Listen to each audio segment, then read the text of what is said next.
Alors, Pierre Lavigne, je suis membre du conseil d'administration et chargé de mission pour tout ce qui relève de la responsabilité sociale du club, c'est-à-dire que mon rôle consiste à concevoir et à mettre en œuvre des actions d'intérêt général dans un certain nombre de domaines comme la culture, la santé, l'inclusion.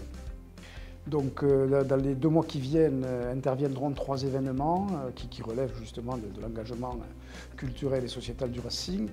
Premier événement, une conférence de Francis Desjean à Narbovia le jeudi 11 septembre à 18 h. Francis Desjean, faut-il le présenter, tous les Narbonnais le connaissent, et même en dehors de Narbonne. C'était un joueur emblématique, l'incarnation de la vaillance, de la générosité, de l'engagement. C'est aussi un intellectuel brillant, un homme de réflexion, un homme de culture, et qui va nous parler de l'histoire du Racing Club Narbonnais, mais à travers son lien avec le territoire. Le Racing Club Narbonnais a toujours eu un lien très fort avec son territoire, et on dit que c'est une équipe qui a incarné les valeurs de son territoire. Donc Francis Desjean va nous développer cette perspective. Il va nous parler aussi des influences, de l'évolution je dirais, sociologique de la ville, politique sur le club. Et puis, dans un deuxième temps, il va se projeter sur l'avenir. Et il va nous dire ce qu'il faudrait faire à ses yeux pour que le Racing Club Narbonnais atteigne son objectif, qui est, comme vous le savez, la remontée en Pro D2. Je pense que ce sera passionnant. C'est donc le 11 septembre, 18 h à Narbovia, moyennant le prix de 5 €. L'entrée se prend sur place. Venez nombreux, je crois que vous ne serez pas déçus.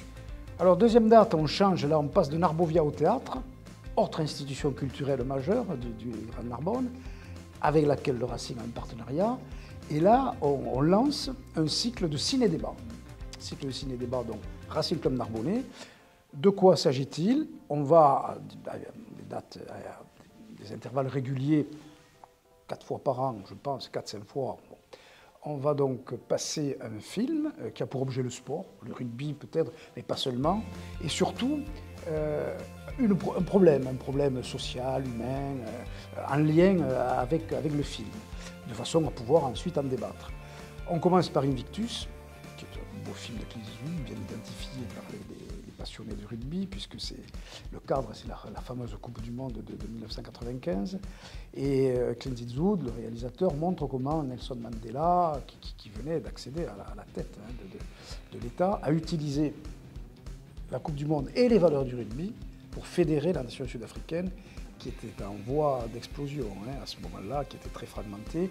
Il a réussi à l'unifier en exploitant cette Coupe du Monde. Mais bon, là, vous vous souvenez, il portait le maillot de Pinard, le numéro 7, il parlait aux joueurs, etc. Et ça permettra d'avoir un débat ensuite sur le rugby en tant que facteur de cohésion sociale, le rugby et le sport en général. On débattra autour de ce thème et autour également de la grande figure de Nelson Mandela et aussi de la Coupe du Monde de 1995 qui reste un peu en travers de la gorge des supporters français. Il y a des choses qui n'ont pas été complètement digérées.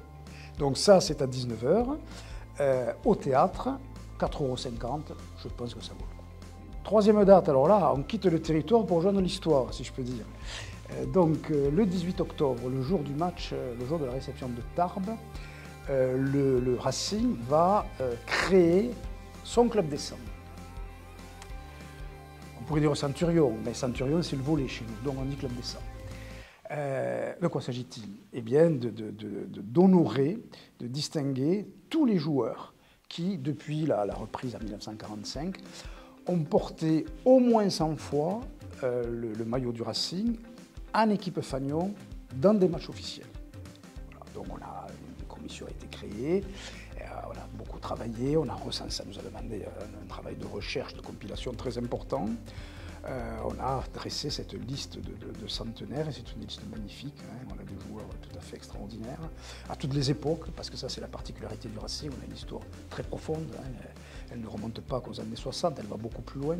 Des joueurs majeurs, André Polvo, Walter Spanghero, Sutra, Villard, Mazo, etc. Bon, je m'arrête parce que ça, on n'en finirait pas. Mais c'est vraiment une très belle liste qui montre quoi? Qui montre que ce club était vraiment un club prestigieux à travers ses titres, bien sûr, mais aussi à travers les joueurs qui ont porté ce maillot.